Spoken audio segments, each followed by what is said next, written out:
Poor mother hugs her daughters in a square to keep them warm, until a billionaire finds them and changes everything. The snow was falling heavily that March night, the kind of snow that cuts the skin, that freezes your bones before it even soaks your clothes. The wind howled between the skyscrapers, carrying icy flakes that felt like tiny blades.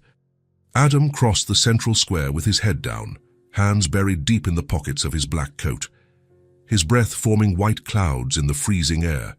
He always took the same route, always at the same time, always alone. That's how he liked it. No surprises, no variations, no people. Routine was his shield, solitude, his protection. No one got in, no one stayed, no one mattered. But that night, something made him stop. On the wooden bench covered in snow, right in the middle of the square, dimly lit by a weak streetlight, 3 figures huddled together under a blanket too thin for that cold. A young woman, dark hair tied back with an old elastic band, held 2 small girls tightly against her chest. Blonde, pale eyes wide with cold and fear. The youngest one was shaking so much her teeth were chattering. "Mommy, it's cold."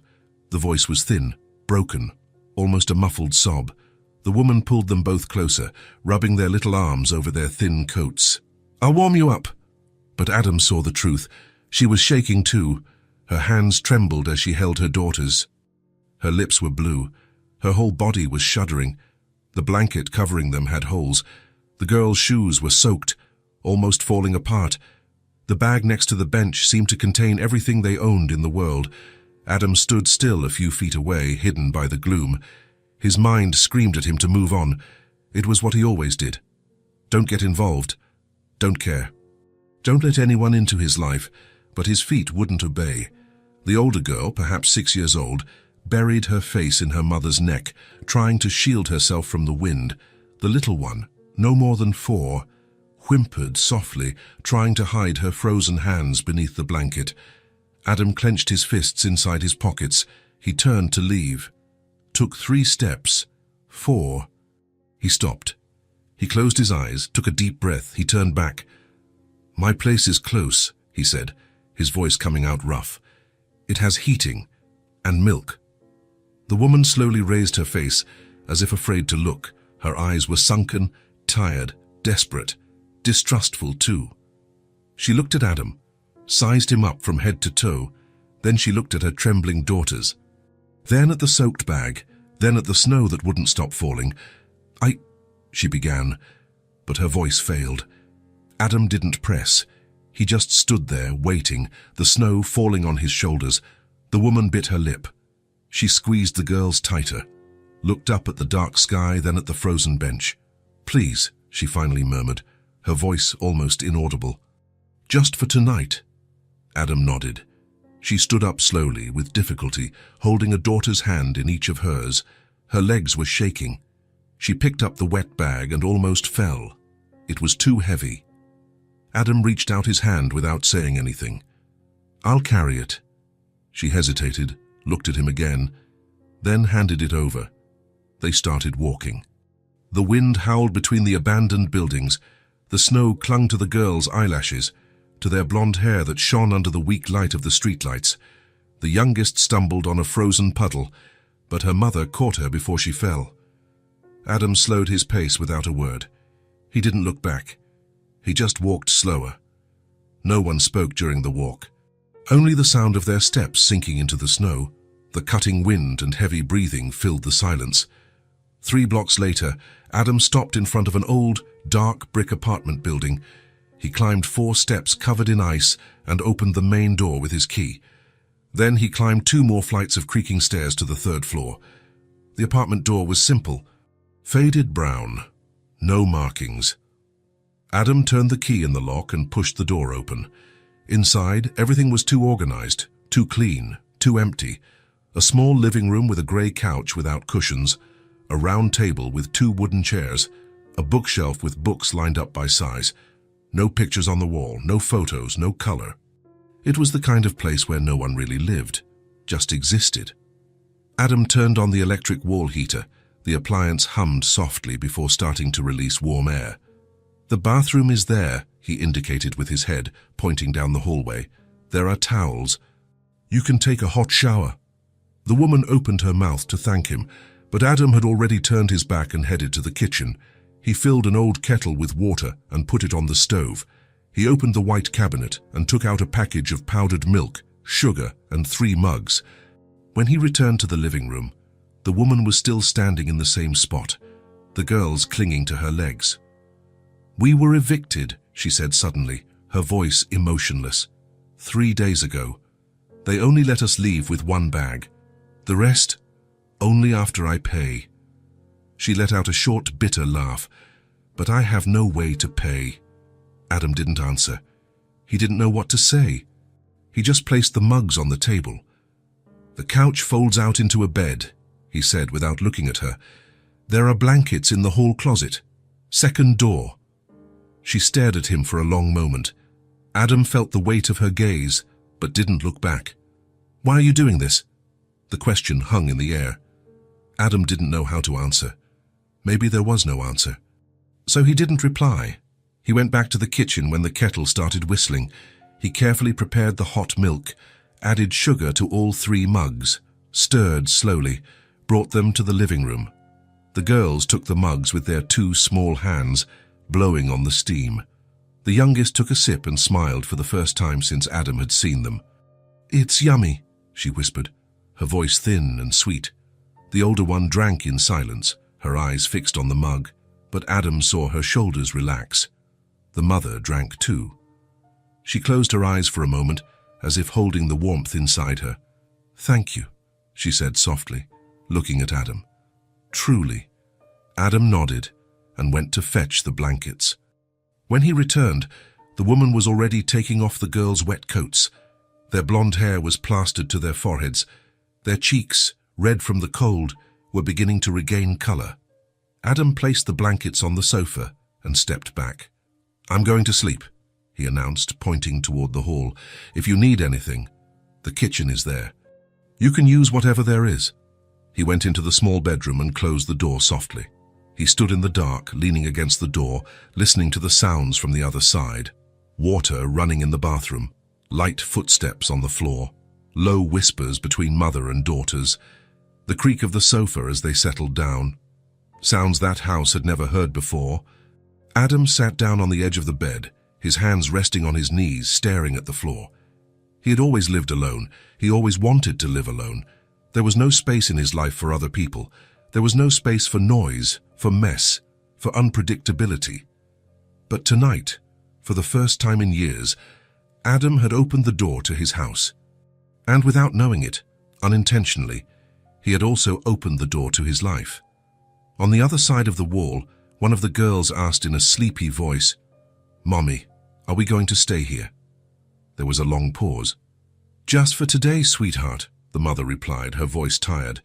"Tomorrow we'll figure out what to do." Adam closed his eyes in the dark. He knew he should have walked straight past the square. He knew he had just complicated his life in a way he couldn't foresee. But even so, even knowing all this, he couldn't bring himself to regret it. Perhaps because, for the first time in a long time, the house wasn't completely empty, or perhaps because, deep down where he never looked, neither was he. Adam woke up at the usual time, 6 in the morning. Not a minute more, not a minute less. He lay there for a few seconds, looking at the white ceiling of the bedroom, listening to the silence of the house. Then he remembered. He wasn't alone. He sat up slowly, rubbed his face with his hands, and just sat there, processing. 3 people sleeping in the living room. 3 strangers he had brought home the night before. What had he done? He got up, put on the jeans he had thrown over the chair, and a grey t-shirt. He carefully opened the bedroom door, trying not to make a sound, expecting to find the 3 still sleeping on the couch. But when he walked into the living room, he stopped at the threshold. The table was set. 3 mugs lined up precisely, a sugar bowl in the center, slices of toasted bread on a white plate, the kettle still steaming next to the stove. Anna was standing by the window, looking out at the empty street. She was wearing the same clothes as the day before, but had pulled her dark hair back into a low bun. Her shoulders were tense, rigid. On the couch, wrapped in the blankets Adam had given them, the 2 girls were sleeping deeply. The older one hugged the little one, protecting her even in her sleep. Their blonde hair was spread out on the pillow, their faces finally relaxed. Anna turned around when she heard Adam's steps. Her eyes were tired, with dark circles, but alert. She hadn't slept, or had slept very little. "Good morning," she said softly, her voice almost a whisper so as not to wake the girls. I thought you might want coffee. There wasn't much in the kitchen, but I made it with what I had." Adam stood still, unsure what to do. He wasn't used to this, to people in his house, to coffee made by someone else, to someone taking care of something other than himself. "You didn't have to," he said, more harshly than he intended. "I wanted to," Anna replied simply. "It's the least I can do." She pointed to the table with a hesitant gesture. "Please, before it gets cold." Adam approached slowly. He pulled out a chair, and the creak sounded too loud in the morning silence. He sat down and picked up one of the mugs. The coffee was hot, strong, simple. He took a sip. "It's good," he murmured. Anna nodded, but didn't move from the window. She just stood there, her hands crossed in front of her body, as if she didn't know if she could sit down, as if she were waiting for permission. Adam looked at her, then at the empty chair. "Sit down," she hesitated, looked at her sleeping daughters, then at Adam. Then she walked to the table and sat on the edge of the chair, as if ready to get up at any moment. She picked up the mug, but didn't drink. She just held it, letting the warmth heat her hands. The silence weighed between them. Adam ate a piece of bread. He chewed slowly, unsure what to say. Conversation wasn't his strong suit. It never had been. "Thank you," Anna said suddenly, her voice low but firm, "for yesterday, for today, for everything." Adam shrugged, uncomfortable with the gratitude. It was cold. "Even so," she insisted, "most people would have walked right past. I would have walked past if it was someone else sitting on that bench." She looked at the mug in her hands. "We're leaving today. I just needed one night, for them to rest, for me to think. We've abused your kindness enough." Adam stopped chewing the bread. He looked at Anna, then at the girls sleeping on the sofa. The youngest had her mouth slightly open, breathing softly. The older one had frowned, as if carrying worries even in her dreams. He swallowed the bread with difficulty. "Where are you going?" Anna was silent for a long moment. "There's a shelter about 2 miles from here. They said they accept families. We'll stay there until I can get a job. Then I'll rent a small room, something small. Just enough. Do you have money?" The question came out more direct than Adam intended. Anna lowered her eyes.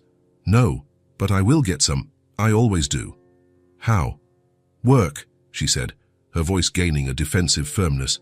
"I've worked all my life. Laundry, cleaning, whatever comes up. I'm not lazy. I just had bad luck." Adam didn't answer. He just took another sip of coffee. Bad luck. Such a small word for such a big situation. He finished his coffee in silence. He stood up, took the mug to the sink, washed it, dried it, put it away in the cabinet, each movement automatic, part of a routine he'd had for years. He grabbed his coat from the hook next to the door. "I'm going to work," he announced, pulling his arms into the sleeves. Anna stood up immediately, placing her still full mug on the table. "We'll be out before you get back," she said quickly. "I'll leave everything clean, like it was. You won't even notice we were here." Adam stopped with his hand on the doorknob. He stood with his back to her, staring at the closed door. He wouldn't notice they were here, but he would notice. Of course he would. He would notice the silence, the empty house, the table without morning coffee, the absence of life. He opened his mouth, closed it. The words wouldn't come. Then he just nodded and left. The door closed quietly behind him with a soft click. Adam slowly descended the stairs, crossed the street, and headed to work as he always did. Bus on the corner, 20-minute commute, time card, production line. But something was different. He couldn't stop thinking about the 3 figures in the apartment, about Anna's quiet gratitude, about the forced dignity of someone who had nothing left but still tried to keep her composure, about the girls sleeping on the couch, finally warm. At work, Adam assembled parts on a production line. He always did the same thing: placed screws, tightened them with the electric wrench, passed the part along. The noise of the machinery filled the warehouse. The smell of oil and metal. He didn't talk to anyone. He didn't eat lunch with his colleagues. He ate alone in a corner of the cafeteria. A simple sandwich, staring at his phone without really seeing anything. That's how he liked it. But that day, the silence wasn't as comfortable as before. He kept wondering if Anna had left yet, if she had found that shelter, if the girls were cold again, if they had eaten anything. He shook his head, annoyed with himself. It wasn't his problem. He had done enough. He had provided shelter for one night. He had helped. Done. Over.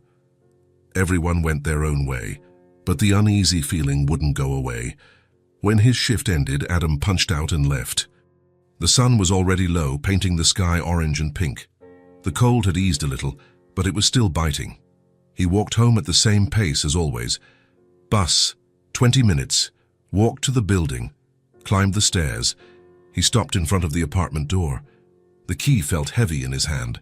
Part of him expected to find the house empty again. Clean, organized, silent as it had always been, as if the night before had never happened. Part of him dreaded it. He turned the key in the lock, pushed the door open slowly, and stopped.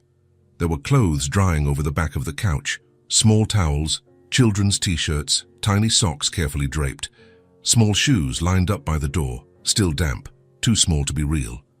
On the living room window, taped with clear adhesive tape, was a drawing made with a blue pen. Simple, childish, crooked lines, a house with a triangular roof, 3 people holding hands in front, a huge sun in the top corner with rays going out in all directions. Adam dropped his backpack on the floor with a dull thud. He stood still, looking around the room. They hadn't left. He walked slowly to the window, as if afraid the drawing would disappear if he approached too quickly. He stared at the crooked lines, the disproportionate figures, a child's attempt to express something she couldn't say with words. He reached out his hand. His fingers touched the tape. He pulled it off carefully. The paper came away from the glass. He held the drawing for a few seconds, looking, thinking. He crumpled the paper in his hand, took 2 steps toward the trash can in the corner of the room. He stopped, looked at the crumpled paper in his clenched hand. He opened his fingers, smoothed the drawing against his thigh, trying to uncrease it. He went back to the window, taped it back onto the glass, smoothing the tape with his fingers, adjusting it so it was straight. He stepped back and looked at the room with different eyes, the clothes on the couch, swaying slightly with the air coming through the window crack. The small shoes at the entrance, tiny and worn, the drawing taped to the glass, reflecting the weak afternoon light. Mess. Things out of place. Disorder in the space he had built to be perfectly organized. Life invading the emptiness. Adam sat down on the sofa, moving around the clothes, and stared at the blank wall in front of him. The mess bothered him. It always had. Since childhood, he liked everything clean, tidy, predictable. Everything in its place. No surprises, no changes. No people disrupting his routine. But as he looked at the small shoes by the door, at the clothes drying, at the drawing on the window, he realized something that caught him by surprise. The total silence would bother him more, much more. Because now, he knew what it was like to have voices in the house, what it was like to wake up and find coffee ready, what it was like to see signs of life scattered throughout the room, and to return to the complete emptiness after knowing how different it was. That would be worse. He heard light footsteps in the hall, the bathroom door opening, low voices talking, muffled giggles. Anna appeared in the living room first, drying her hands on a cloth. The girls were behind her, their blonde hair still damp from the bath, wearing the same clean clothes. Anna stopped when she saw Adam sitting on the sofa. Her face went pale. "Sorry," she said quickly, looking at the clothes. "I was going to take everything out before you got back. We're leaving soon. I was just waiting for the clothes to dry a little. They can't go out in the cold with wet clothes." "You don't have to leave," Adam said, his voice coming out strangely hoarse, almost a whisper. Anna blinked, confused. The girls looked at him with wide eyes. "What?" You don't have to leave, Adam repeated, looking at the floor. At least not today, not tomorrow either. But I can't, Anna began, her voice shaking. How you can, Adam interrupted, until you find a real place, a job, something stable. Anna was silent for a long moment. The girls clung to her legs, not understanding what was happening, but sensing the tension in the air. Why? Anna finally asked, her voice cracking. Why are you doing this? You don't know me, you don't know them. Why help? Adam didn't know how to answer. He didn't have a logical answer. It made no sense at all. He had always lived alone. He always wanted to be alone. He didn't need anyone. He didn't want anyone. He had built an entire life based on that. But he looked at the girls with blonde hair and pale eyes, too thin, too quiet, and then at Anna, too proud to ask but too desperate to refuse. And he realized that maybe need wasn't the right word. Maybe it was want, and that scared him more than anything. You can stay, he said simply, getting up from the couch, but tomorrow we're going to the grocery store. There needs to be more food here, and other things. He went to the bedroom before Anna could answer, before she could see the confusion on his face. He closed the door and leaned against it, his hands shaking slightly, his heart beating too fast. What had he just done? He had just invited 3 strangers to live in his house, in his life, in the space he had built specifically not to have anyone. He was crazy, completely crazy. But on the other side of the thin wall, he heard Anna's choked voice. We can stay a little longer, girls. And the sharp voice of the youngest, full of relief. Mommy, is the man nice? A pause. I think so, my love. I think so. Adam closed his eyes and let his head fall back, gently hitting the door. For the first time in years, the house wasn't empty. There were clothes drying on the couch, small shoes at the entrance, a drawing taped to the window. There was life. And even though the mess bothered him, even though everything was out of place, even though his routine had been completely destroyed in less than 24 hours, the total silence would bother him infinitely more, because now he knew the difference. He knew what it was like to wake up and not be completely alone. He knew what it was like to have coffee ready waiting for him. He knew what it was like to see a child's drawing and feel something strange tighten in his chest. Something he hadn't felt in so long he had forgotten the name. Maybe it was hope, or maybe it was just the feeling that for the first time in a long time, he wasn't just existing within those walls. He was starting to live, and that changed everything. The first thing Adam noticed was the noise. It wasn't loud, it wasn't bothersome, but it was there, filling the spaces that were once completely silent. Children's voices talking softly in the morning, muffled giggles coming from the room that used to be a storage closet, light footsteps running from the bathroom to the living room, the clang of the faucet being turned on and off, the clinking of spoons against mugs during coffee, the scraping of chairs on the wooden floor, sounds that house had never heard before. It had been 2 weeks since the night of the snowstorm. 2 weeks since Adam had let 3 strangers into not just his house, but his routine, into his life. And the routine was changing, without him fully realizing it, without him consciously deciding it, simply happening, one day at a time, one small alteration after another. The first week, Adam had come home and found the kitchen reorganized. The plates he kept on the top shelf were now lower, within reach of smaller hands. The pots that were on the left had migrated to the right, closer to the stove. The sugar bowl was no longer inside the cabinet, but on the counter, always available. He had stood in the kitchen doorway, staring, the annoyance rising in his throat like bile. Everything was different. Out of place, wrong. But he didn't say anything, because Mia had started to reach for the cups by herself in the morning, because Anna could cook without having to ask where everything was, because the girls could grab a cookie without having to ask for help, because it made sense, even if his brain screamed that it didn't. The next day, he had bought a new rug for the entrance. He hadn't planned to, it wasn't on the list. He was walking back from work, past a hardware store, saw the dark grey rug displayed in the window, and just walked in, paid in cash, brought it folded under his arm. When he got home, he simply placed it in front of the door, where the girls and shoes were always piled up. The girls had run to him, screaming with joy as if it were Christmas. "Look, Mommy, look how pretty, is it ours?" Anna had come out of the kitchen, wiping her hands on a cloth, and looked at Adam with her usual expression, half suspicious, half grateful, half confused. "You didn't have to." "Wet shoes were ruining the wood floor," he replied, taking off his coat and hanging it on the hook. A lie. The floor had been stained for years, old scratches, marks from furniture being dragged, but it was easier than admitting the truth, that he had bought it because he wanted to, because he had passed the store and thought of the girls, because it had started to feel right to have something that said, "You can take off your shoes here, this is a safe place." 3 days later, he had hung extra hooks in the hallway. Anna only had 2 blouses, the girls, 3 outfits each, all worn and too small. Everything was piled up on the one old hook that was on the wall, constantly falling to the floor, forming a sad heap by the baseboard. Adam bought 5 hooks at the hardware store near work. Nothing expensive, nothing fancy, just simple, sturdy metal hooks. He arrived home in the late afternoon, got the dusty drill he never used, and started drilling holes in the wall. The noise of the drill had made the girls run to see what was happening.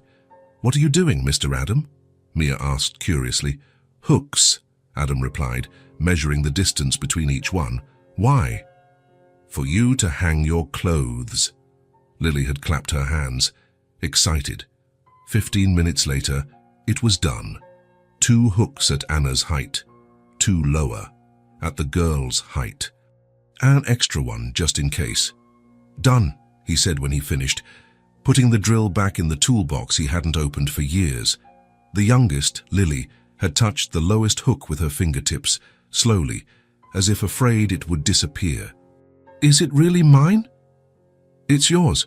She had run to the bedroom, returned with the worn pink jacket she wore every day, and hung it up with such care that she seemed to be handling something made of crystal. She smoothed the fabric with her little hands. She smiled. "Look, Mia, I have a hook all to myself." Adam couldn't get that image out of his head for days. Her smile. The genuine joy for something so small. A $3 hook on the wall.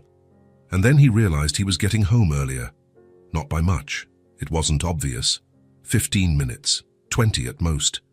He would catch the earlier bus instead of lingering in the locker room at work. He would get off 1 stop early and walk faster. He would take the stairs 2 at a time instead of going slowly. He didn't admit the reason to himself. He just did it. He told himself it was because he was tired, that he wanted to get home quickly, that the later bus was more crowded. But the truth was there, clear and obvious as the midday sun. He liked coming home and finding the house alive. He liked hearing the girls playing in the room that was once only used to store old boxes. He liked the smell of simple food in the kitchen. He liked seeing Anna folding clothes at the table, humming soft songs he didn't know. He liked opening the door and hearing "You're home" instead of absolute silence. He liked not being alone. And that scared him as much as it comforted him. On a late Thursday afternoon, Adam arrived home from work and found Anna in the kitchen, finishing dinner, simple pasta with homemade tomato sauce, nothing elaborate, nothing sophisticated. But the smell filled the entire apartment, making his stomach rumble. "Do you want to have dinner with us?" Anna asked without looking at him, stirring the large pot with a wooden spoon. Adam stopped in the middle of the living room, his backpack still on his shoulders, surprised by the question. "What?" "Dinner," she repeated, finally turning her face to look at him. "I made enough for everyone. And you always eat alone in your room." "Every day. I thought maybe you'd want to eat here tonight, with us." He hesitated. He always ate alone. He always preferred it that way. Since he was a child, eating was a biological necessity, not a social event. He saw no reason to turn it into anything more than it was. It was more efficient to eat quickly, alone, without conversation. But Anna was looking at him with that half-expectant, half-nervous way. And the girls had appeared at the bedroom door, their curious little eyes watching the scene. "Are you going to eat with us, Mr. Adam?" Lily asked, hopeful. Adam looked at her, then at Mia, who didn't say anything but seemed equally interested in the answer. Then at Anna, who had turned back to stirring the pot, pretending not to be waiting. "All right," he said finally, his voice quieter than he intended. Anna smiled discreetly, her back to him, but Adam saw the way her shoulders relaxed. Great. Sit down. It's almost ready. Adam dropped his backpack on the floor next to the couch, went to the bathroom, washed his hands with soap, dried them, and returned to the living room. He pulled out the chair, the same one he always used, and sat down. The girls settled into their chairs with contained excitement. Mia, the older one, sat with her back straight and her hands in her lap, too well behaved for her age. Lily swung her little legs, which couldn't reach the floor, tapping her heels against the wooden chair in an irregular rhythm.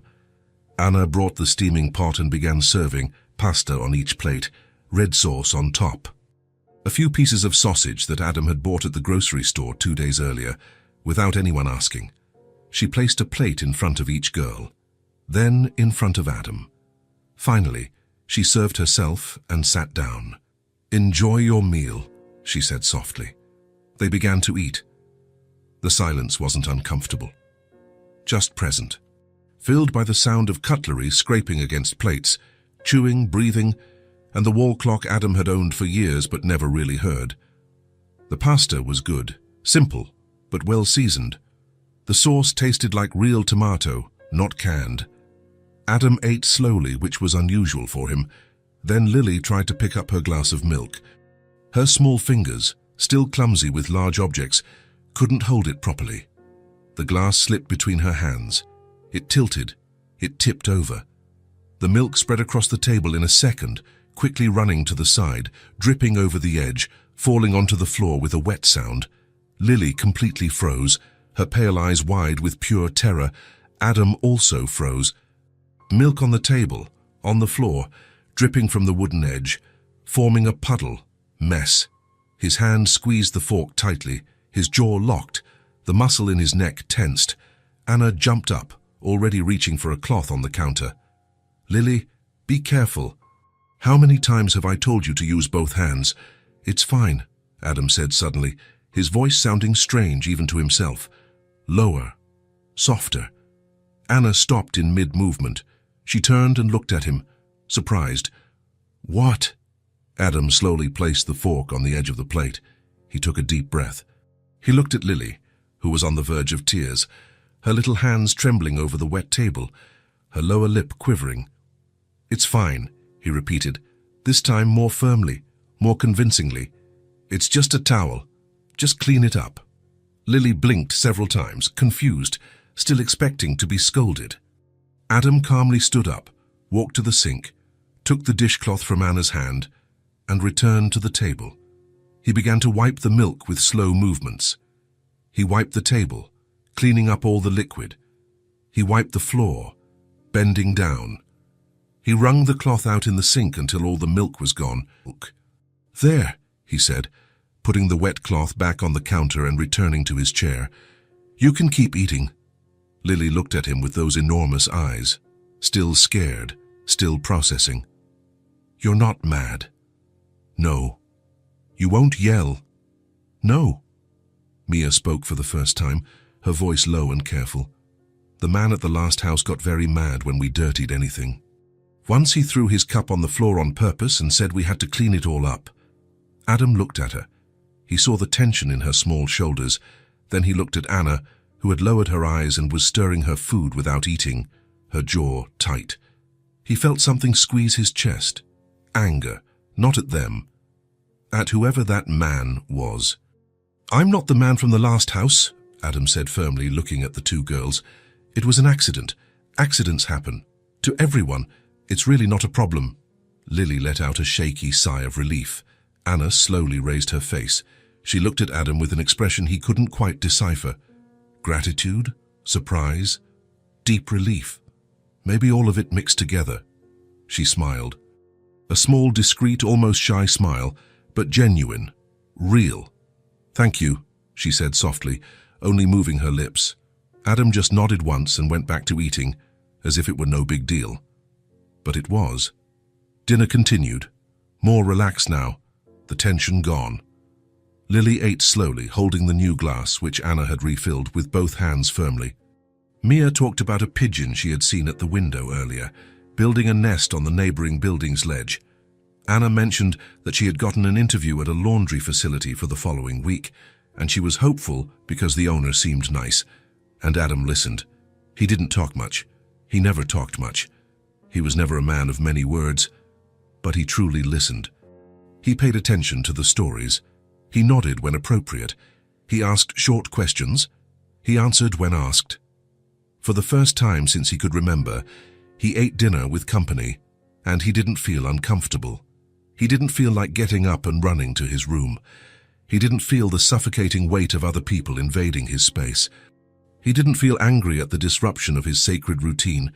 He felt something completely different, something akin to belonging, as if he were in the right place, with the right people, at the right time.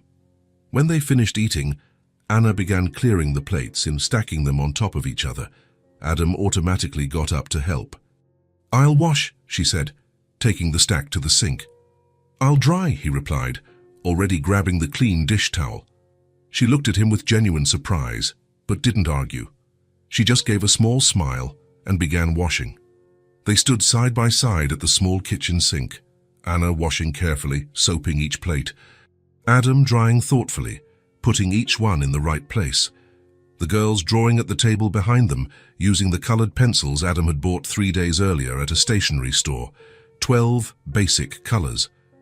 "You didn't have to do this," Anna said softly, washing a plate with circular movements. "Do what?" "Everything. The rug, the hooks, the pencils. Having dinner with us.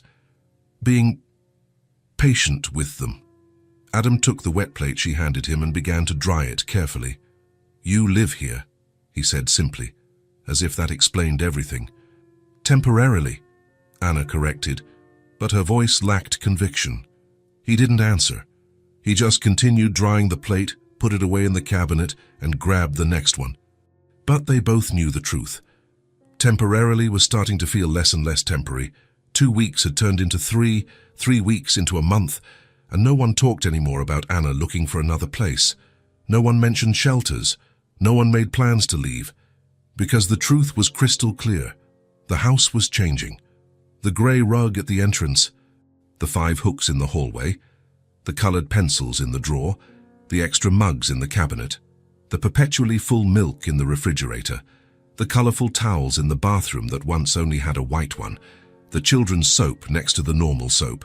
Small changes, almost unnoticeable if you weren't paying attention, but significant, profound. And Adam was changing too. He came home earlier from work. He bought things without anyone asking. He ate dinner at the table instead of alone in his room. He listened to stories about pigeons and drawings. He cleaned up spilled milk without complaining, without even frowning.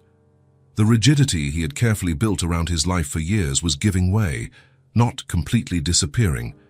Not melting all at once, just becoming flexible, softening at the edges, letting cohabitation seep into the cracks, letting people occupy the empty spaces.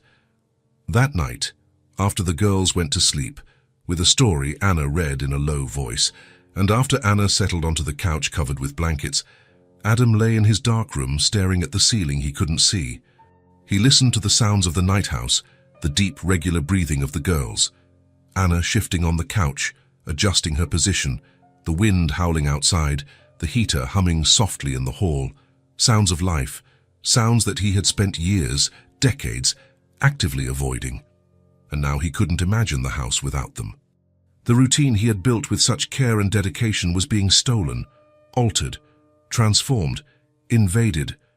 But for the first time in his life, Adam didn't care, because he had discovered something fundamental he had never known before. Routine wasn't the same as living. Routine was safety. It was control. It was predictability. It was protection against chaos. But living was mess. It was unpredictable.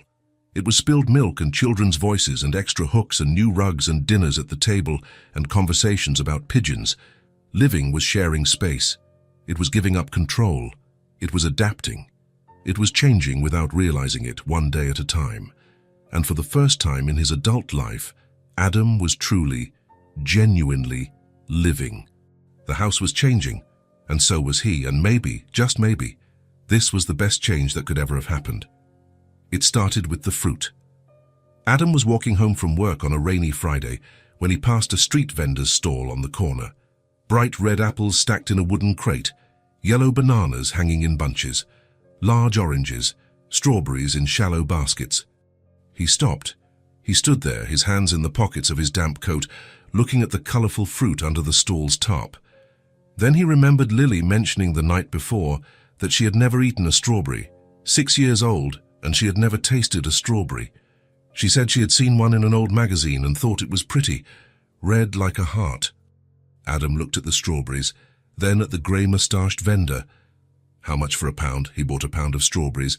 Then he bought apples and bananas and 3 golden pears. He climbed the apartment stairs with the heavy paper bag swinging in his hand, feeling slightly foolish. It was just fruit. No big deal. But his heart was beating faster than normal. He opened the apartment door and walked in, shaking the rainwater from his coat. The girls were sitting on the living room floor, drawing with the old pens Anna had. Anna was folding clothes on the sofa, separating them into small piles. Adam placed the bag on the table without saying anything. "What is that?" Anna asked, stopping her folding. "Fruit and put," he replied, taking off his wet coat. Lily dropped her pen and ran to the table, her bare feet pattering on the floor. She climbed onto a chair and stuck her head inside the bag. "Look, Mia, there's a lot." Mia came slower, always more cautious, but her pale eyes lit up when she saw them. "Can I have one?" Adam nodded. "You can." Anna took the strawberries, washed them in a colander, and put them on a white plate. The girls ate slowly, savoring each piece as if it were the most precious thing in the world. Lily smiled broadly, her lips stained red. "It's sweet, so sweet. And pretty," Mia added, examining the strawberry in her hand before biting into it. Adam just nodded and went to the bedroom to change his clothes. But when he closed the door, he leaned against it for a moment, listening to the girls' laughter from the other side. Something small had shifted inside him, something he couldn't name. The following Saturday, he brought a box of coloured pencils. Not the cheap ones with 6 colours. A large box with 24 different colours, fine tips, quality wood, vibrant colours. He left it on the table without wrapping paper, without a bow, without ceremony. When the girls woke up and saw the box there, they were silent for a few seconds, just looking. "Is it for us?" Mia asked, her voice so low it barely came out. "Yes," Adam said, drinking coffee in his chair. Lily opened the box with such care that she seemed to be opening something sacred. She picked up the yellow pencil and held it against the window light, watching the shine of the wood. "I've never had real colored pencils," she whispered, turning the pencil between her fingers. "Me neither," Mia agreed, touching each pencil with her fingertip. Anna stood by the sink, wet hands forgotten in the air, just watching the scene. When Adam stood up to wash his mug, she touched his arm lightly. "Thank you." He just shook his head, rinsed the mug, and left for work. But throughout his shift, while tightening screws on the production line, he thought about the girl's bright eyes, the reverent way Lily had held the yellow pencil. On Tuesday, he brought 2 small notebooks, nothing special, simple covers, one light blue and one baby pink, white, unlined pages, but new, unused. He placed them on the table before going to take a shower. When he came out of the bathroom, his hair still damp, the girls were sitting on the floor, each with her notebook, drawing with absolute concentration. Mia was drawing a house with square windows. Lily was drawing something that could be a cat or a dog. Neither of them thanked him with words, but Lily held up her notebook for Adam to see, proud. "Look what I made, Mr. Adam." Adam stopped and really looked. The drawing was just scribbles and strange shapes, but there was dedication there. "It's beautiful," he said, and it was true. Lily smiled so wide her eyes almost disappeared. The following Thursday, he brought a children's book. He had seen it in a used bookstore near work. He passed it every day, but had never gone in. That day, something made him stop and push the glass door open. The book was in the children's section, colourful cover with a drawing of a girl in a blue dress and a huge brown bear. A little worn at the edges, but in good condition. The story of a girl who gets lost in the woods and finds a bear who looks scary but is gentle. It cost very little. Adam paid in coins. He left it on the table as he always did. No warning, no explanation. Anna picked up the book when she returned from the laundry interview, ran her fingers over the worn cover, and looked at Adam with that expression he still couldn't decipher. "You don't have to do this," she said softly. "I know," he replied, taking off his shoes. "Then why?" Adam stopped. He stood there holding a shoe, thinking. He didn't have a ready answer. Or he did, but he couldn't put it into words. Words were never his strength, because he saw the way the girls looked at the simple things he brought, because he liked seeing those shy smiles, because the house was starting to feel alive in a way it never did when it was just his, because for the first time in his life, he genuinely wanted to give something to someone, without expecting anything in return, just because. "I just wanted to," he said simply, shrugging, and went to the bedroom. Anna stood still in the living room for a moment, looking at the closed door, the book in her hands, a gentle expression on her tired face. The girls never made a fuss over the gifts. They never jumped up screaming or asked for more. They just thanked him with bright eyes and shy smiles, and somehow that meant more to Adam than any words could. The house was no longer just his. The girls' drawings were taped to the refrigerator with magnets Adam had bought. The colored pencils were neatly organized in a blue mug on the table. The notebooks were always nearby, filled with colorful scribbles. There was life in every corner. And for the first time, Adam didn't want it to be different. One Friday night, after a simple dinner of soup and bread, Anna sat on the couch with the book Adam had brought. "Come on, girls. I'm going to read the story." They ran and settled on both sides of her, snuggled up, their eyes fixed on the book. Adam was washing the dishes at the sink, listening, always listening. Anna opened the book and began to read in a soft voice, giving different voices to each character. The girl had a high voice. The bear had a deep, funny voice. The girls giggled softly at the right moments. "Mr. Adam," Mia called out suddenly, turning her head. Adam stopped washing, his hand still holding the plate. "Do you want to listen with us?" The silence weighed for a few seconds. Anna looked at him, but didn't say anything. She just waited. Adam slowly dried his hands on the cloth, looked at the three of them on the couch. Then at the bedroom, where he usually locked himself after dinner. "I can," he finally said. There was nowhere to sit. The couch was taken. The chairs were too far away, so Adam simply sat on the floor, leaning his back against the wall, legs stretched out in front of him. Anna continued reading from where she had stopped. Adam listened, silent but present. Totally present. The story was simple. The girl got lost in the dark woods. She became afraid of the shadows and sounds. She found the huge bear. She was scared at first. She cried. She wanted to run away. But she slowly discovered that the bear was gentle and caring. They talked. They played. They became unlikely friends. In the end, the bear helped the girl find her way back home. When Anna finished and closed the book, Lily yawned loudly. "I liked it," she said sleepily. "Me too," Mia agreed. Anna looked at Adam, who was still sitting on the floor, his arms resting on his knees. "And you?" "Good story," he said. Anna smiled. A small but genuine smile. "Come on, girls." Time for bed. They grumbled a little, but obeyed. Anna took them to the bedroom, helped them change their clothes, and tucked each one in with affection. When she returned to the living room, Adam was still sitting on the floor, looking at the wall. Anna sat on the couch, folding her legs underneath her body. "They liked having you here," she said softly. Adam didn't answer immediately. He just kept looking at his own hands. "I liked it too," he finally said, his voice almost inaudible.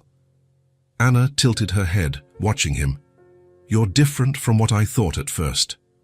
"How so?" "When you stopped in the square that night, I thought you were, I don't know, someone doing charity. Someone who would help us out of pity and then move on." Adam looked at her. "And now," Anna took a moment to answer, choosing her words carefully. "Now, I think you needed us as much as we needed you." The words hit Adam like a punch to the gut, because it was true. He had lived alone for so long. He had built walls so high around his life that he had forgotten what it was like to have people nearby, what it was like to care, what it was like to belong to something bigger than himself. Maybe, he admitted softly. Anna stood up, grabbed a blanket, and started making her bed on the sofa. "Thank you," she said without looking at him, "for the fruit, for the pencils, for the notebooks, for the book, for everything." "You don't have to thank me." "I do," she insisted, finally looking at him, "because you don't do this out of obligation. You do it because you want to, and that means everything." Adam got up from the floor, feeling his knees crack. "Good night, Anna. Good night." He went to the bedroom and closed the door slowly. He sat on the bed in the dark, just thinking. For the first time in his life, he had participated in something without needing to control it. He had sat on the floor and listened to a children's story, not because he needed to, not because he should, but because he wanted to. He had brought small gifts without expecting anything in return, without making a fuss, without seeking recognition, just because seeing the girls happy made something strange happen inside him, something warm, something good. The house was no longer just his. There were voices, laughter, drawings on the refrigerator, colored pencils on the table, books on the couch, small shoes at the entrance. There was family, not in the traditional sense, not on paper, but in what truly mattered, people who cared about each other, people who shared space, food, time, life. Adam lay on the bed, still dressed, and closed his eyes. On the other side of the wall, he heard Anna settling onto the couch. He heard Lily's soft sigh in her sleep. He heard Mia shifting under the blankets, sounds of life, sounds he had avoided for decades. And now he couldn't imagine living without them. The small gestures had turned into big changes, fruit on the table, colored pencils in a mug, books read at night, stories shared. Adam had started by just giving shelter for one night, but he had ended up giving something much bigger. He had given a home, and in the process, he had found one for himself. The house was no longer just his, and for the first time in his life, he didn't want it to be. He wanted the drawings on the refrigerator. He wanted the pencils scattered around. He wanted the children's voices. He wanted the stories at night. He wanted to sit on the floor and just be present. He wanted to belong. And finally, after so long building walls, he had let someone in. Not because he had to, but because he wanted to. And that made all the difference in the world. The snow had finally stopped falling. After almost 6 weeks covering the city with its icy blanket, winter had offered a truce. The sun appeared shyly between the grey clouds for the first time in a long time. The streets began to show the dark asphalt beneath the melting ice. Adam woke up that Saturday morning and noticed the different silence outside. Not the muffled silence of falling snow, but the clear silence of a cold, dry day. He got up, went to the window and looked out. The sky was beginning to clear. Some people were already walking in the streets without having to hunch against the biting wind. The worst had passed. When he left the bedroom, he found Anna standing in the living room, looking out the window too. The girls were still sleeping, wrapped up in their blankets in their room. "The snow stopped," Anna said without turning around, her voice strangely neutral. "It did," Adam agreed, going to the kitchen to make coffee. Anna was silent for a long moment. Adam put water in the kettle, turned on the stove, and grabbed 2 mugs. "Adam," she finally called out. He stopped. She rarely called him just by his first name. It was always Mr. Adam or just a gesture. He turned to her. Anna was still facing away, looking out the window, her arms crossed in front of her body. Her shoulders were tense. "I think we've abused your hospitality enough." The words dropped into the air like heavy stones. Adam stood motionless, his hand still holding the mug. "What?" Anna finally turned around. Her face was serious, determined, but her eyes held something more. Sadness, perhaps, or guilt. "You gave us shelter when we needed it most. You've been more than good to us. But it's been almost 2 months. I need to find a place for us. A place of our own." "You have a place," Adam said, his voice coming out harsher than he intended. "Here." Anna slowly shook her head. "This is your house, Adam. It always has been. We were just..." Staying for a while. But it's not right to continue like this. Why not? Because I need a real fresh start, she replied, her voice firm now. I got the job at the laundry facility. I've already received my first pay. It's not much, but it's enough to rent a small room. The girls need stability. They need a home that is theirs. They can't grow up depending on the kindness of strangers. I'm not a stranger, Adam said softly. Anna smiled, but it was a sad smile. No, not anymore. But even so, I need to do this. For them. For myself. I need to prove that I can take care of my daughters on my own. Adam opened his mouth to argue, to say it made no sense, that they could stay, that there was space, that he wanted them to stay. But he looked at Anna's face and saw the determination there. He saw the pride. He saw her need to feel capable, and he understood. He didn't agree. But he understood. When? He only asked. Today, in the late afternoon, I found a room near my work. It's not big, but it has heating. And the boarding house owner accepts children. Adam nodded slowly, unsure what else to say.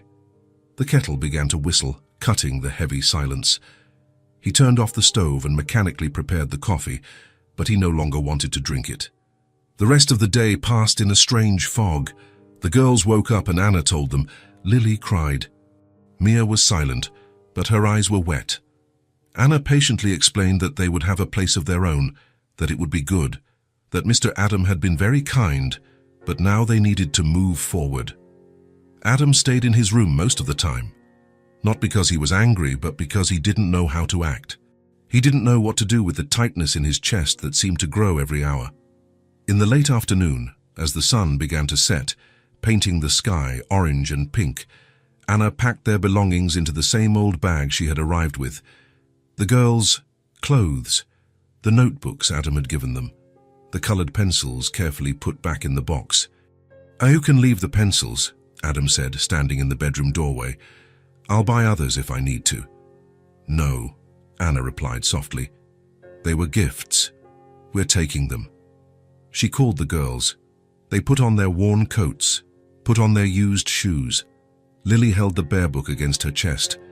They walked to the door. Anna turned to Adam. Thank you, she said, her voice choked. For everything. Truly. You saved us that night. And you gave us much more than shelter. You gave us hope. Adam couldn't answer. He just nodded. Lily ran to him and hugged his legs tightly. I'm going to miss you, Mr. Adam. He bent down, got to her height, and for the first time touched the girl's blonde hair with affection. I'll miss you too. Mia came slower, but also hugged him. Adam felt his eyes sting and blinked quickly. You are nice, Mia whispered in his ear. No matter what you think, you are. They let go. Anna picked up the bag, held her daughter's hand in each of hers and opened the door. She looked at Adam one last time. Take care of yourself, she said. Are you too? And then they left. Adam stood in the doorway, watching the three of them go down the stairs. He heard their footsteps fading away. He heard the building door close. He walked into the apartment and closed the door slowly. He stood in the middle of the living room, just looking around. Everything was clean. Anna had tidied everything before leaving. The blankets were folded on the couch. The table was clean. The floor was swept. The sink was empty. Everything organized. Everything in its place. Everything as it was before. But it wasn't the same. The drawings had been taken off the refrigerator. The extra hooks in the hall were empty. The rug at the entrance no longer had small shoes on it. The room that had become theirs was empty again. The house was silent, completely silent. No children's voices, no laughter, no light footsteps, no curious questions, no stories at night. Adam walked to the window and looked out at the street. He tried to see if he could still spot them, but they were already gone, disappeared into the late afternoon crowd. He sat on the couch where Anna slept every night. It was still warm from her body, but it would soon get cold. He looked around the clean, organized living room, exactly as he had always wanted. Everything in its place. No mess, no disorder.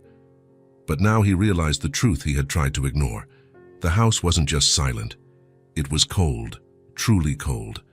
Not because of the temperature, the heater was on, but because of the absence, the emptiness, the loneliness. He had forgotten how much it hurt.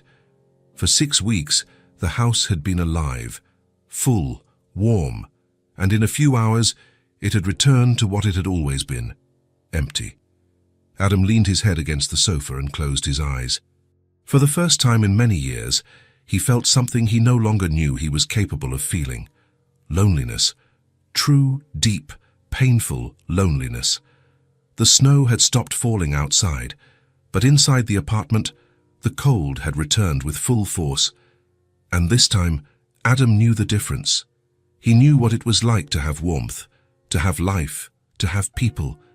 And now that he had lost it, the cold felt much, much worse than before. Adam woke up at the usual time, 6 in the morning. He lay there looking at the ceiling, waiting to hear the sounds he had become accustomed to hearing. Light footsteps, low voices, the creak of the bedroom door opening. But there was only silence. Complete and heavy silence. He got up slowly, put on his jeans and put on his t-shirt. He opened the bedroom door and looked at the empty living room. No one had set the table, no one had made coffee, no one was waiting for him. He walked to the kitchen, his own steps sounding too loud in the silence. He filled the kettle, put it on the stove, waited. The ritual was the same as always. The same one he had performed for years before Anna and the girls arrived. But it seemed different now. It seemed mechanical, empty, aimless. When the coffee was ready, he poured a mug and sat at the table, took a sip. It was tasteless. Or it had a taste, but Adam couldn't perceive it. It was just hot liquid going down his throat. Nothing more. He forced himself to finish it, washed the mug, dried it, put it away. He grabbed his coat and left for work. At the factory, he assembled parts as he always did. Screw, electric wrench, tighten, pass it along, repeat. But his mind was far away. He thought about the girls. If they were all right in the new room, if Lily had cried herself to sleep, if Mia was taking care of her sister as she always did, if Anna had managed to rest or had stayed up worrying. "Hey, Adam," a colleague called out. "You all right, man?" "I am," he answered automatically. But he wasn't.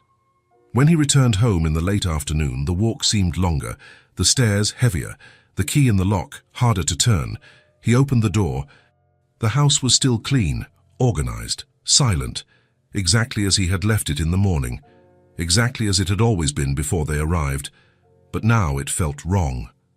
He took off his shoes, dropped his backpack on the floor, and went to the kitchen. He opened the refrigerator. There was food, leftovers from yesterday. He could heat it up, but he wasn't hungry. He closed the refrigerator and stood in the middle of the kitchen, unsure what to do. Before, at this time, the girls would be drawing at the table. Anna would be preparing dinner. There would be the smell of food, the sound of conversation, life. Now there was only silence and the low hum of the heater. He went to the living room and sat on the sofa. The same sofa where Anna slept, where he had listened to stories, where the girls snuggled up to hear them. He ran his hand over the worn fabric. He could still imagine the three of them there, but it was only imagination. They were no longer there. He looked at the refrigerator. The marks of the magnets were still there, small cleaner squares where the drawings had been taped for weeks, but the drawings were gone. He looked at the table. No colored pencils, no notebooks, no scattered paper. He looked at the hooks in the hall. Empty. Only his coat hanging on the usual hook. He stood up and walked to the window, and stopped. The drawing was still there, that first drawing Lily had made. The house. The three people holding hands, the huge sun in the corner, taped with adhesive tape to the glass. The only remaining sign of life in the apartment. Adam stood looking at the drawing for a long time. The crooked lines, the disproportionate figures, the childish simplicity. He reached out his hand, touched the paper with his fingertips. He didn't take it down. He couldn't take it down. It was all that remained of them there. He returned to the sofa and sat down again. He just sat there, looking at the empty space ahead. Night fell. Adam didn't turn on all the lights, just the one in the living room. The apartment was dimly lit. He should go to sleep. He had work the next day, he needed to rest. But he stayed sitting there, thinking. For the first time in his life, Adam understood the difference. He had always lived alone. He always thought he liked it that way.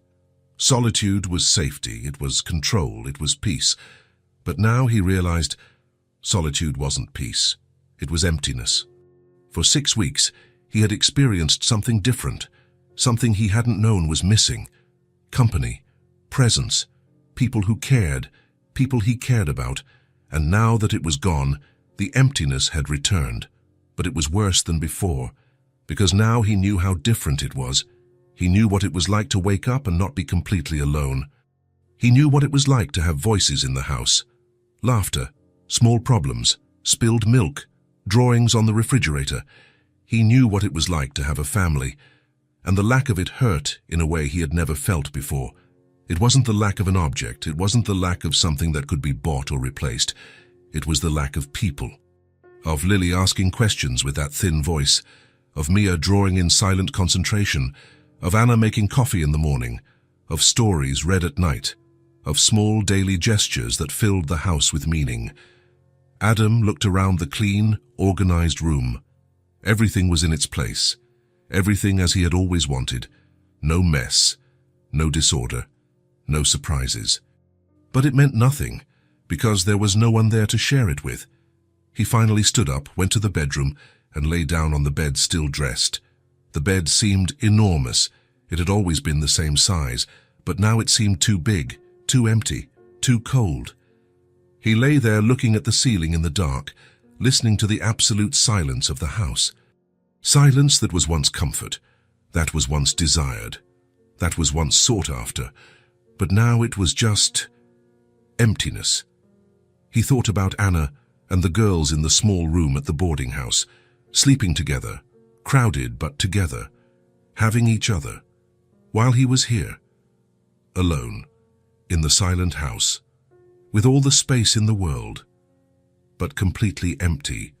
He closed his eyes, trying to sleep, but sleep didn't come easily, because for the first time in a long time, Adam didn't want to be alone. He didn't want the silence. He didn't want the empty house. He wanted the voices back, the light footsteps, the laughter, the mess, the life. He wanted them back. And that realization, that need for other people, was as frightening as the loneliness he now felt. Because it meant that something had changed inside him, something fundamental. He had learned to live with people. He had learned to care. He had learned that solitude was not peace, but absence. And now he didn't know how to go back to who he was before. He didn't know how to live alone anymore, because he had experienced something better, and there was no forgetting it. On the other side of the window, in the living room, the drawing was still taped to the glass. The house, the people holding hands, the bright sun. The only sign that, for a brief but significant time, that house had been a home. And now it was just an empty house again, cold, silent, and profoundly lonely. 3 days passed, 3 days of an empty house, 3 days of heavy silence, 3 days of Adam trying to resume the routine he had before, but failing miserably.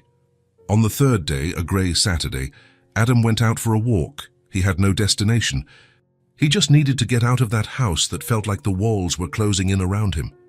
He wandered aimlessly through the streets, still dirty with melted snow. He passed the square where he had found the 3 of them that night. The bench was empty now, covered in ice. He kept walking. He turned a corner, then another, and stopped. There, in front of a community support center, they were... Anna held a girl's hand in each of hers. She was talking to a woman in a lab coat holding a clipboard. The girls were quiet, clinging to their mother. Adam's heart raced. He stood still on the sidewalk, watching. Part of him wanted to leave, not to bother them, to let them get on with their lives. But his feet wouldn't obey. Lily was the first to see him. Her pale eyes widened. "Mr. Adam!" She let go of her mother's hand and ran.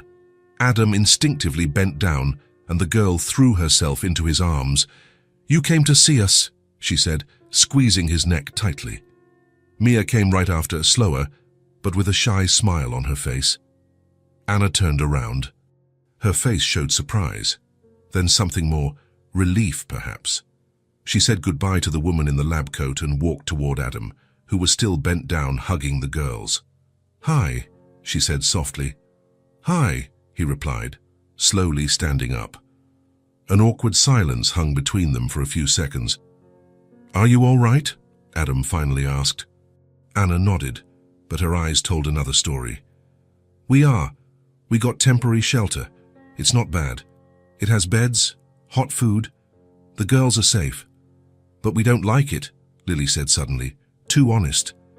There are too many people, and it's noisy, and we have to share the room with other families." "Lily," Anna gently admonished. "But it's true, Mommy," the girl insisted. Anna sighed, looking tired, more tired than Adam remembered. "I'm looking for a better job. The one at the laundry didn't work out, but I'll find something. I'll start over on my own. It just needs time." Adam looked at her, at the girls, at the clothes that were already getting small again, at Anna's tired eyes, at the stubborn determination on her face mixed with thinly disguised desperation, and something inside him broke. "The house was empty without you," he said, his voice choked. Anna blinked, surprised. "Adam." "No," he interrupted. He needed to say it. He needed her to know. "I tried to go back to the routine. I tried to live as before, but I can't. The house is clean, organized, silent, exactly what I always wanted. But it's empty." He swallowed hard, the words struggling to come out. "I was abandoned once, when I was a child, in the system. They said I was difficult, that I had no heart, that I didn't know how to love. And for a long time, I thought it was true. I built a life alone because I thought that's what I was. Someone who didn't need anyone." The girls looked at him with wide eyes. Anna had brought her hand to her mouth. "Maybe it was true back then," Adam continued, his voice trembling. "But it's not anymore. Not after you. You came into my house and changed everything. You changed me." A tear rolled down his face. He didn't even try to hide it. "I miss you. The voices, the laughter, the drawings, the stories. I miss waking up and not being alone. And it scares me because I've never missed anyone before. But I miss you. Every day. All the time." Anna was crying now too, silent tears streaming down her cheeks. "The house without you isn't a home," Adam said finally. "It's just an empty place where I exist. But with you, it was a home." The silence that followed was charged with emotion. Anna wiped her tears with the back of her hand, took a deep breath. "If there's still room," she said, her voice trembling, "we'll accept coming back.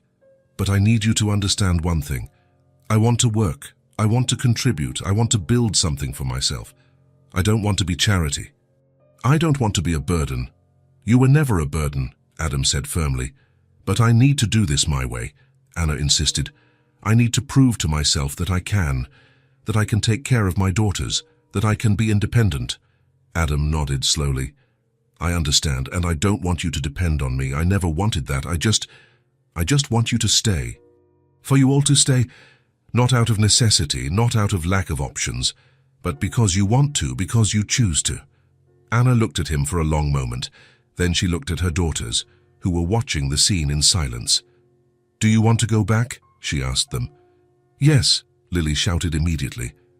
"Please, Mommy," Mia pleaded softly. Anna smiled through her tears.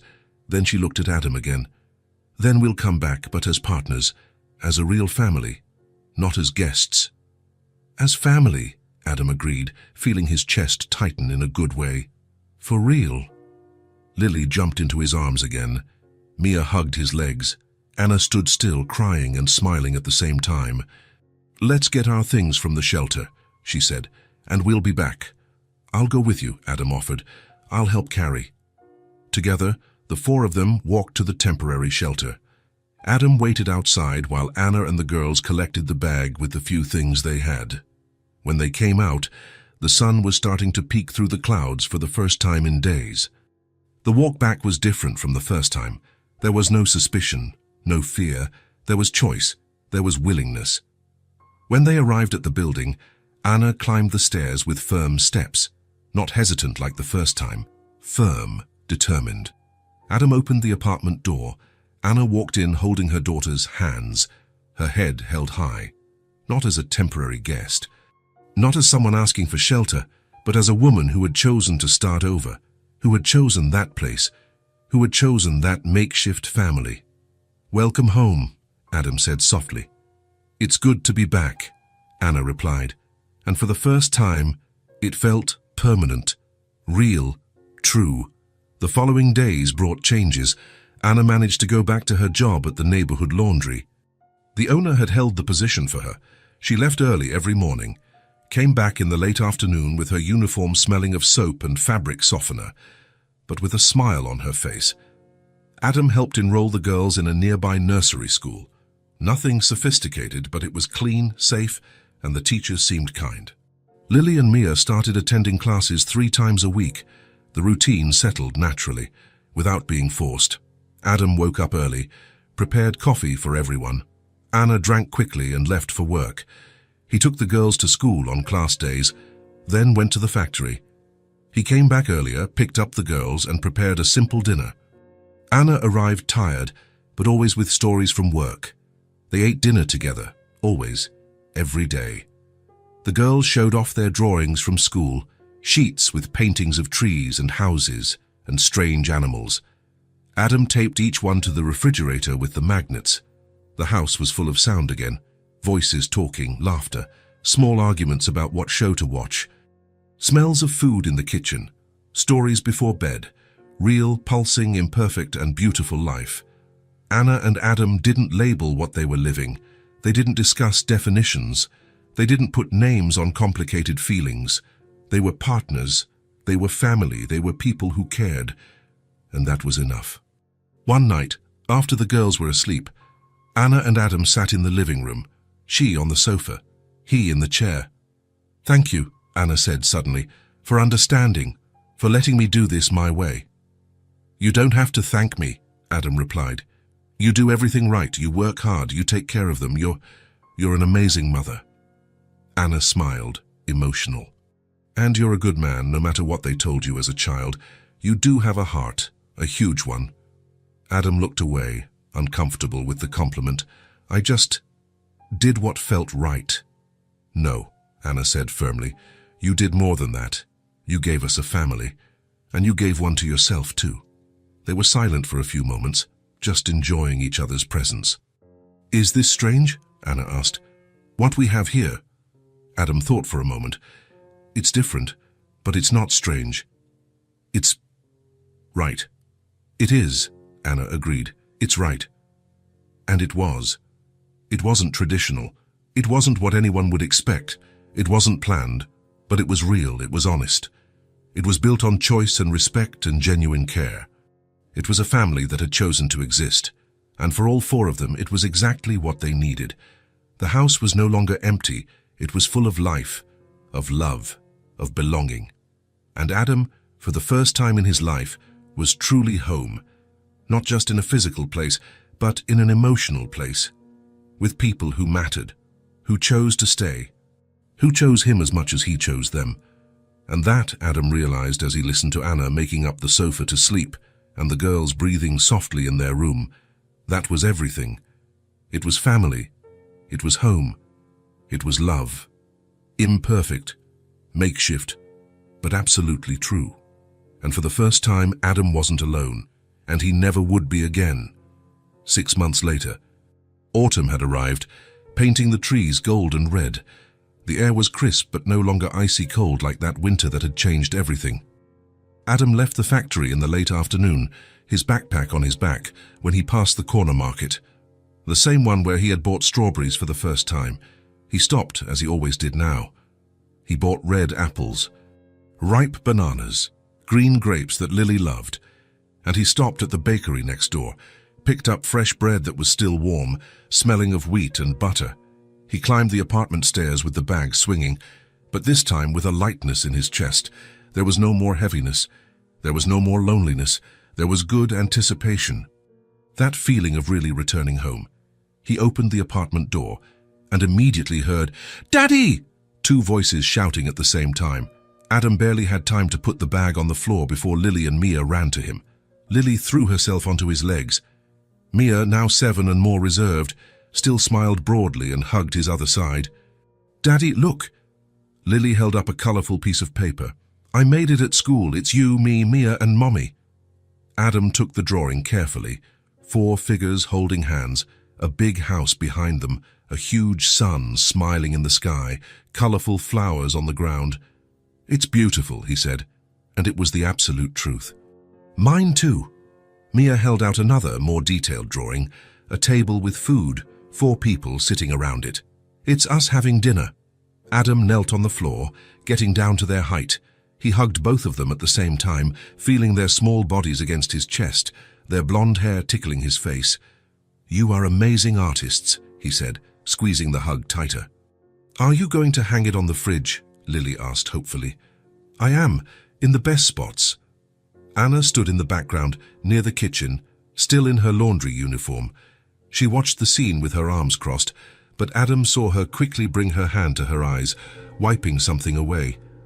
He stood up, picked up the bag of fruit and bread. "Brought dinner," he announced. "I made soup," Anna said, her voice a little choked but smiling.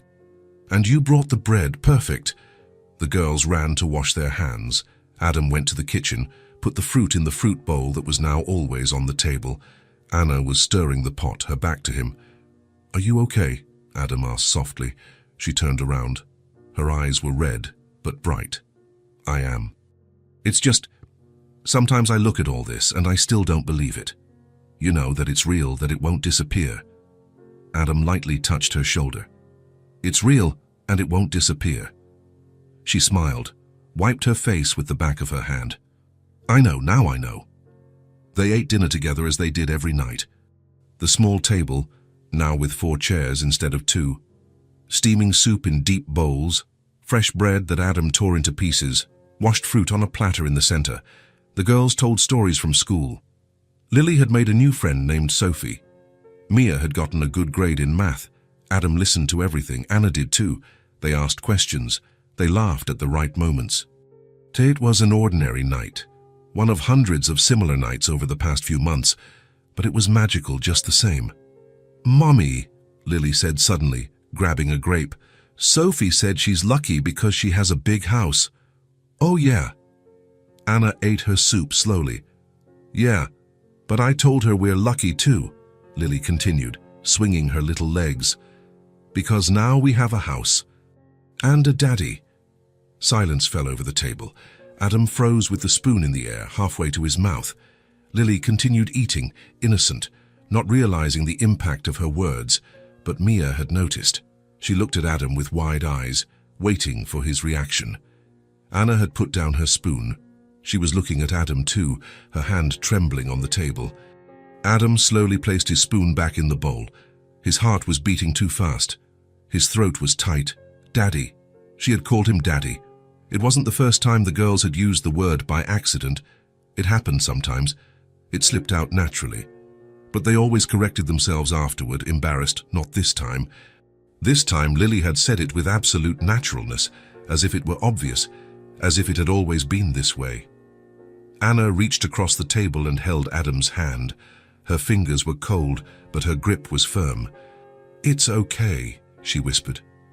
"If you want to, it's okay." Adam looked at her, then at Lillian, who was smiling while eating, then at Mia, who had lowered her eyes but was smiling too. Then he looked around the room, the drawings on the refrigerator, the toys in a corner, the coats hanging on the hooks, the rug at the entrance, the house that was no longer empty, the house that had become a home, and he realized this was what he had been looking for all his life without knowing it. It wasn't solitude, it wasn't control, it wasn't a perfect routine. It was belonging. It was having people who chose him as much as he chose them. It was being needed, being wanted, being loved. It was having a place, not just physical, but emotional, internal, a place to live inside himself. Adam squeezed Anna's hand back and smiled. A genuine, wide smile that stretched his face in a way it hadn't done in years.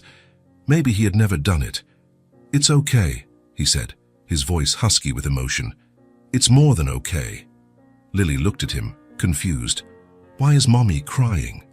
These are good tears, my love, Anna explained, wiping her face. Very good tears. Are you crying too, Daddy? Mia asked softly. Adam ran his hand over his own face and realized that yes, he was. I am, he admitted, but it's all right. Couldn't be better. Lily shrugged and went back to eating, satisfied with the answer. But Mia got up from her chair, walked to Adam and hugged his neck. I love you, Daddy, she whispered in his ear. Adam closed his eyes tightly, hugging the little girl with all the care in the world. I love you too, he said, and realized it was the first time he had ever said those words to anyone in his life. Very much, both of you, and you too, Anna.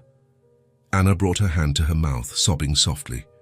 Lily dropped her spoon and ran to hug Adam too. There, with the three of them hugging him, Adam finally understood. Family wasn't blood. It wasn't biology. It wasn't chance. Family was choice.